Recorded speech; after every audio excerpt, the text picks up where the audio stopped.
Obama should have carried a belt with him because he sure looked like he was about to whoop somebody's butt for thinking for themselves. My understanding, based on reports I'm getting from campaigns and communities, is that we have not yet seen the same kinds of energy and turnout in all quarters of our neighborhoods and communities as we saw when I was running. Based on reports I'm getting from campaigns and communities, what does Obama do now? What does he do as a job? What's been his job for the past going on 8 years? It's kind of crazy. He comes on starting like he is the boss, or like, yeah, he's in charge, and like he's disappointed in them for receiving bad reports, like he has a stake in this somehow. I don't know. Maybe he decided to come out of the basement, out of Kamala's earpiece, and decided to try to bend people over his knee. Now that it's getting closer to an election, that I've been waiting for them to pull him out, to use him. Now, I also want to say that seems to be more pronounced with the brothers. Is that there's a problem with the brothers. They're not so neck and neck as the race as these polls might make you want to think. Because if they were so neck and neck, I don't think that they would be fighting so hard with specific groups of people in order to pander to them, to get their vote, and to scare them into voting. So if you don't mind, just for a second, I'm going to speak to y'all directly and say that when you have a choice that is this clear,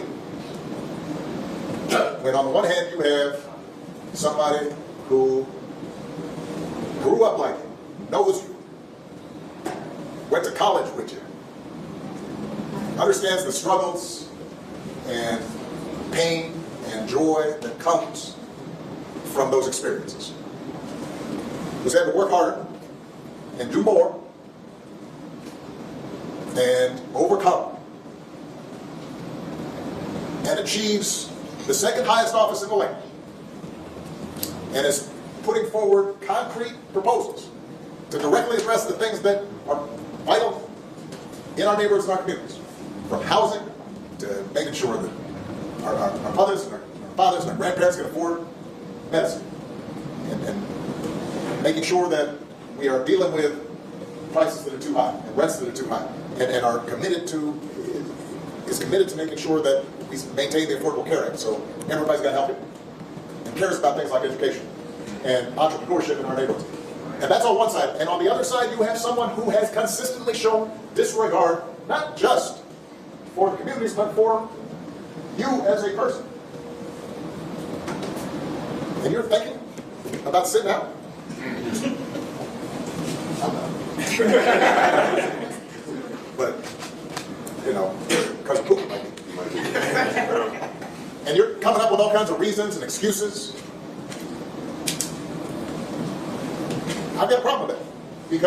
Because part of it makes me think, I'm speaking to men directly now. When he comes out there and says that I'm disappointed in you, right?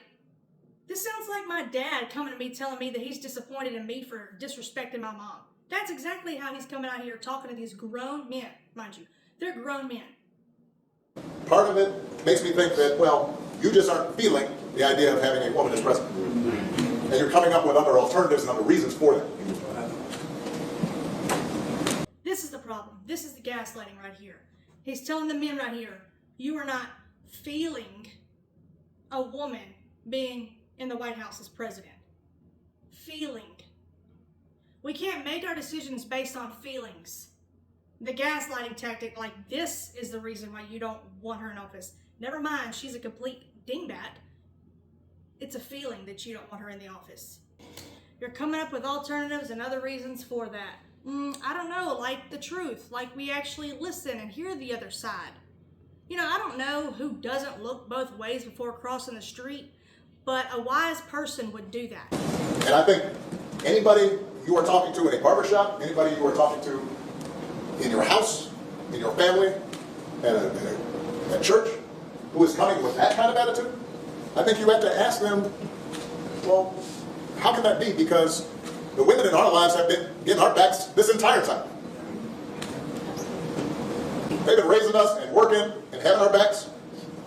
And when we get in trouble, and the system's not working for us, they're the ones who are out there marching and protesting. And so now you're thinking about sitting out or even supporting somebody? What he means is, you're thinking about using your own brain to make your own decision? We can't have that. Who has a history of denigrating you? Because you think that's a sign of strength? Because that's what being a man is? Putting women down? That's not acceptable. That's not, this shouldn't even be a question. That's what being a man is. Putting women down. Oh, the gaslighting here. Oh my gosh. This whole thing.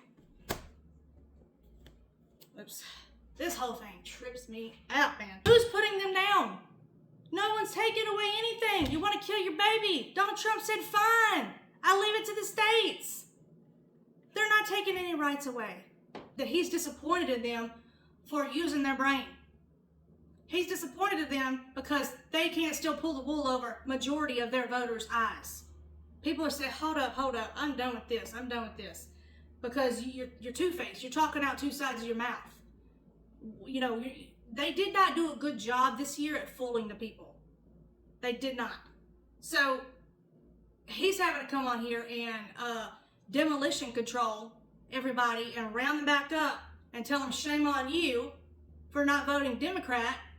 And also because you're a woman hater if you don't vote for Kamala. I'm not trying to place my hands and my feelings and choosing character for either one of them, okay?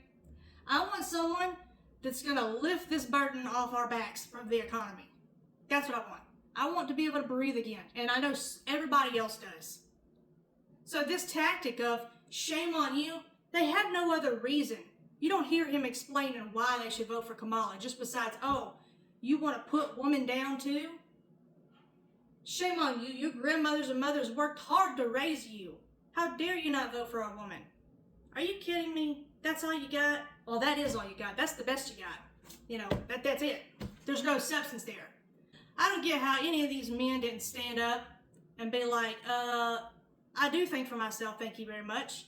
And I'm not going to vote for the one that you're talking about just because she's a woman and just because I was raised by women and my grandmother. Yeah, they were great.